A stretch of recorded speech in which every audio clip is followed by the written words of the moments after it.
We could have been done with the book weeks ago. But the uncertainty of what was coming after had us dragging our feet.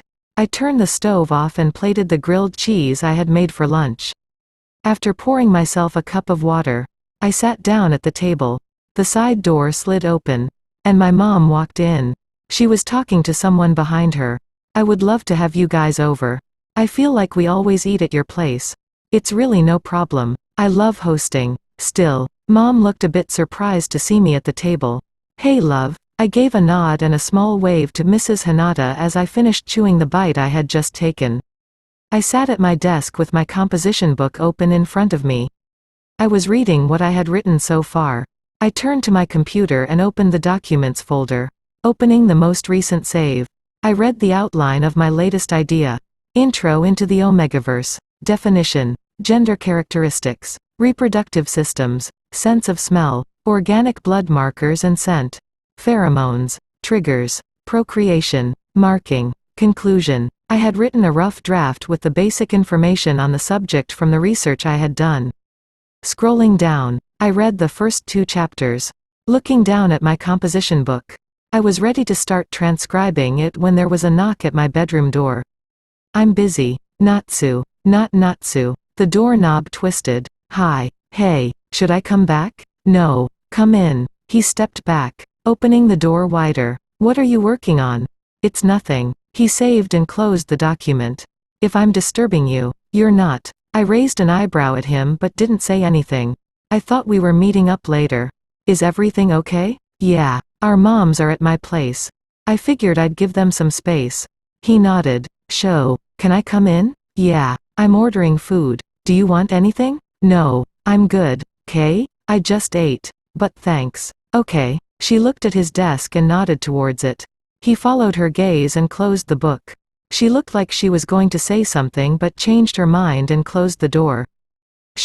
Is everything okay? He sighed to himself. I'm sorry. I just have some stuff on my mind.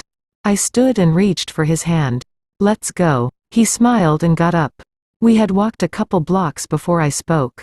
Thanks. He squeezed my hand. Anytime. Do you want to talk about it? Not really. He nodded. I do have a question though.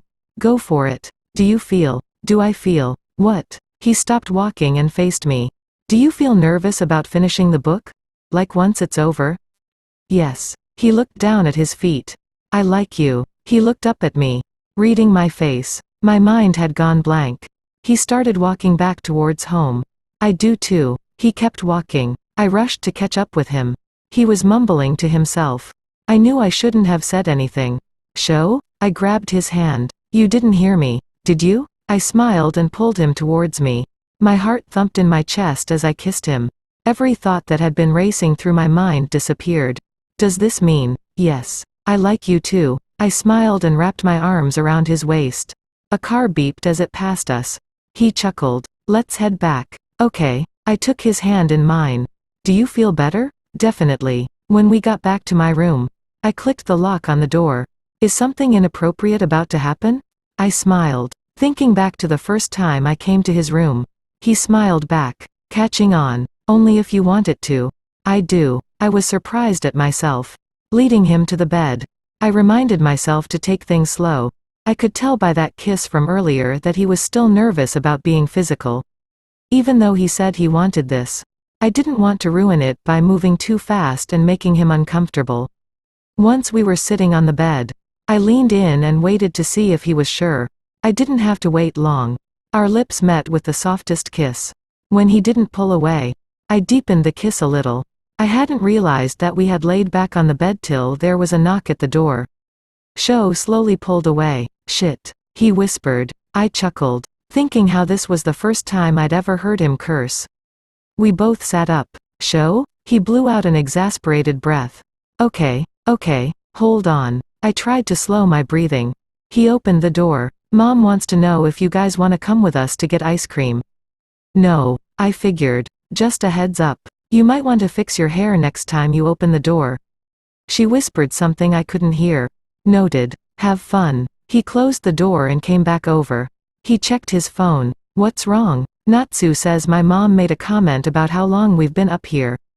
Before I could say anything, he kissed me. Wait, Doesn't that mean we should go downstairs?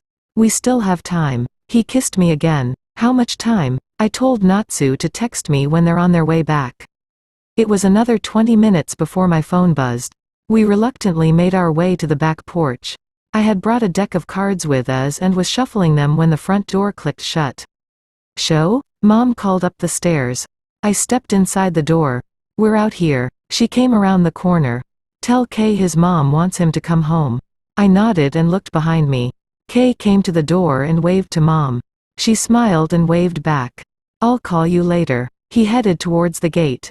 I grabbed the cards and came into the house, closing the door behind me. "Where's Natsu?" "Don't even try it." I sighed. "How much trouble am I in?" She crossed her arms and raised an eyebrow. "That much. Huh?" I tried not to smile. "Worth it. Room. Now. Totally worth it."